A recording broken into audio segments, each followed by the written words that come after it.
వివాహమై సంతానం కోసం ఎదురు చూసే వాళ్ళకి ఎవరు ఏం చెప్పినా వాటిని పాటిస్తూ ఉంటారు. ఒళ్ళో పసిపాపలా కేరింతలు కావాలని.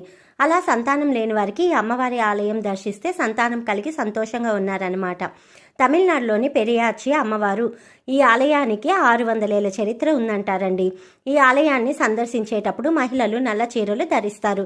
అలాగే సాధారణంగా బియ్యం, మాంసం లేదా పండ్లను తెచ్చి అమ్మవారి దగ్గర పెట్టేసి వెళ్ళిపోతారనమాట. నమ్మకంతో అమ్మవారిని వచ్చి మొక్కుకున్న వారికి గర్భం దాల్చిన తర్వాత వారు శుక్రవారం లేదా మంగళవారం రోజున ఆలయంలో ఉచిత ఆహారాన్ని అందిస్తారండి. అలాగే 7 నల్ల చీరలను కూడా దానం చేస్తారనమాట అక్కడ వచ్చే భక్తులకు. అలాగే బిడ్డ పుట్టిన 7 రోజుల తర్వాత పెరియాచి అమ్మవారి పాదాల దగ్గర పెట్టేసి తల్లి పక్కకు వెళ్ళిపోతారు.